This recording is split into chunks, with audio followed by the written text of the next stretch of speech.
반갑습니다. 전자기학 오늘은 금속 도체에 대해서 알아보도록 하겠습니다. 우리가 이제 금속은 일상생활에서 많이 접하는데요.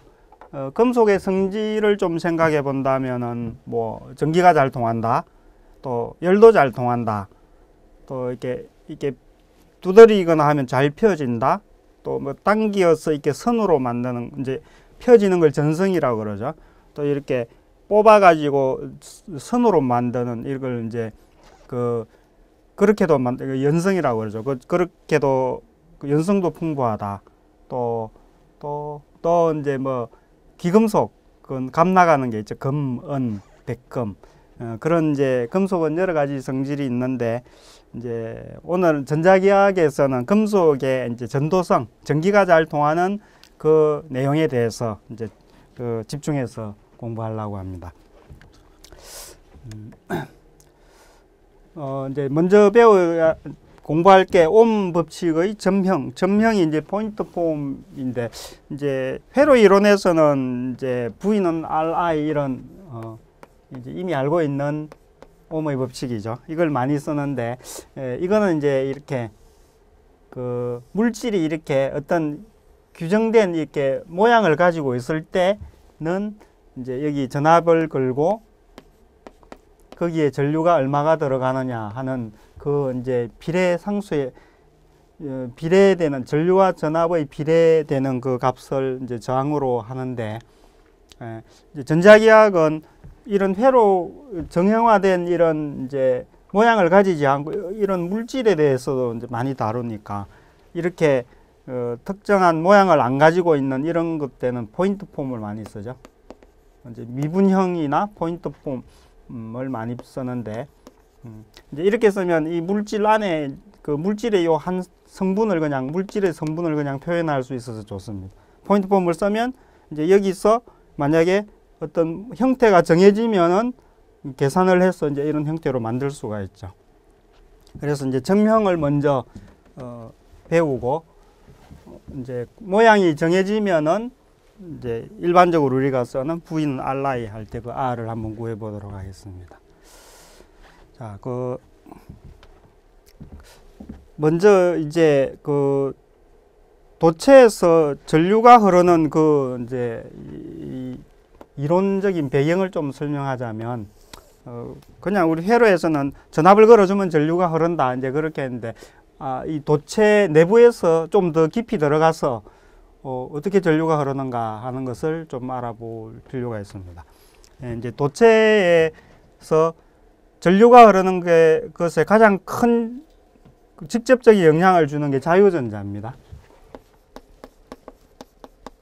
프리 일렉트론이라고 하는데, 도체에는 자유전자가 있는 게 특징적이죠. 그래서 이제 이걸 설명하자면, 이제 양자역학 반도체를 배우면 양자역학 이론을 써가지고 에너지 밴드 갭이 이야기가 나오고 뭐 그러는데, 지금은 이제 그거는 반도체에 갔을 때 조금 이야기하고, 지금은 그냥 도체는 이 원자핵이 있을 때 최외곽에 있는 전자들이, 충분한 에너지를 받은 전자들이 이 원자핵을 벗어나서 자유롭게 돌아다닐 수 있는 전자들이 있다.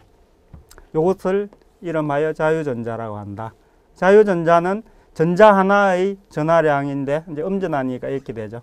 이제 E가 0보다 클 경우, 책에 따라서는 E 자체를 0보다 작다고 해서 표현하는 책도 있는데, 지금 제가 할 동안에는 E는 0보다 크다, 그러니까 단위 전하다로 하고, 전자의 전하량은 마이너스를 붙인다. 그래서 이게 1.6 곱하기 10의 마이너스 19성 쿨롬이 이렇게 되죠. 그래서 이 자유전자들이 있기 때문에 외부에 전기장이 있으면, 예전에 배웠죠. 이제 전기장 안에 전하가 있을 때 받는 힘은 이렇게 되죠. 그런데 이제 Q 대신에 마이너스 2의 2 이렇게 돼서 힘을 받죠. 그래서 지금 이런 전기장이 가해졌다고 그러면, 이 방향으로 전기장이 가해졌다고 그러면 여기 있던 전자는 이쪽으로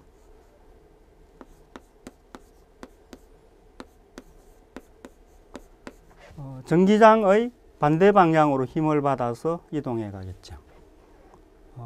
그런데 여기서 가만 보면 힘을 받으면 역학하고 연관을 지켜보면 힘은 지금은 이 전기장에 의한 힘은 이렇는데 우리 역학에서 전자도 이런 질량을 가지고 있죠. 전자의 질량을. 사실 이제 이 도체 안에서는 이게 유효 질량이라고 따로 따지는데 지금 뭐 그런 건 따지지 말고 그냥 전자의 질량이 있는데 여기에 가속도가 이렇게 붙으면 이제 이 질량을 가진 물질이 힘을 받아서 이만큼 가속된다 이렇게 되죠. 이제 가속도라는 게 속도의 미분이니까 이렇게 표현한다고 그러면 이게 이제 풀어서 쓰면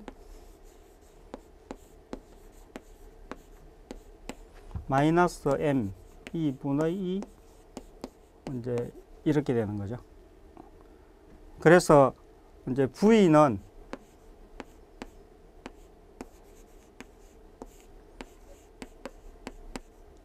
T의 어떤 상수값 이렇게 되겠죠. 이제 적분을 한 거죠. 이 식을 보면 시간이 지날수록 속도가 점점 커져야 되거든요. 그렇다고 그러면 도체에다가 이제 외부에서 전압을 걸어줘서 이제 외부에서는 이런 전압을 걸어줄 수가 있죠. 이런 덩어리라고 하면 전압을 이렇게 걸어줘서 전기장을 형성하면 여기 있던 전자들이 힘을 받아서 점점 가속될 거다. 그러면 도체 스위치를 넣고 나서 시간이 지날수록 전류는 점점 많아질 거다. 이게 시간축이고 전류면 이렇게 될 건데 사실은 이렇게 안 된다는 거죠. 스위치를 탁 넣으면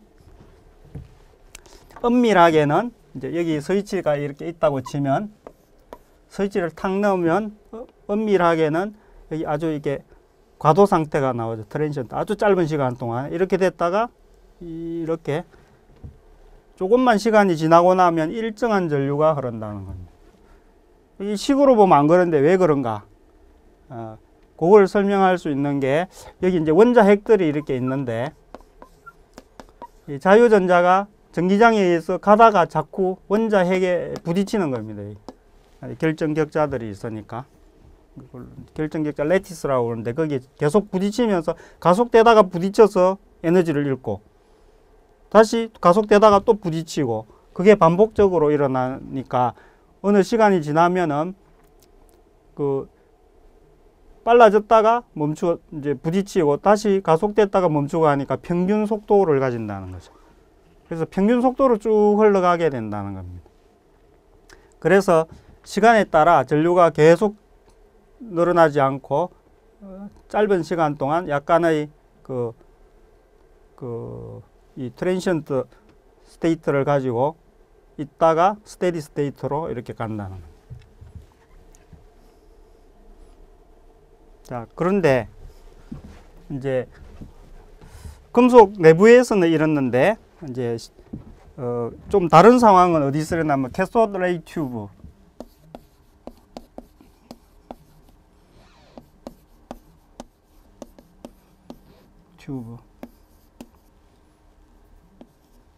캐소드 레이 튜브에서는 이 열전자를 만든 다음에 이 진공 속에서 여기 고압을 걸어 놓거든요.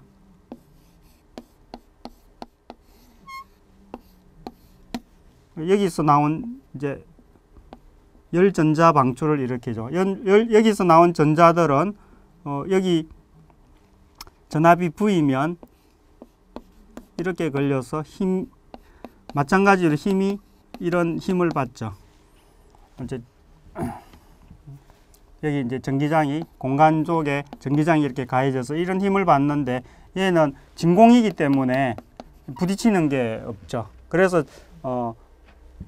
이 시간이 지날수록 방출됐던 전자가 시간이 지날수록 점점 가속이 됩니다. 이렇게. 그러니까 도체하고 이 진공일 때하고 이렇게 다르다. 가속이 도체 안에서는 격자에 부딪히기 때문에 가속이 됐다가 멈췄다가 가속됐다가 멈췄다가 해서 결국은 평균적인 그 속력을 가진다. 평균적인 속도를 가진다. 그걸 이제 표류 속도라고 그럽니다. 이게 이제 정성적으로 좀 알아봤고요.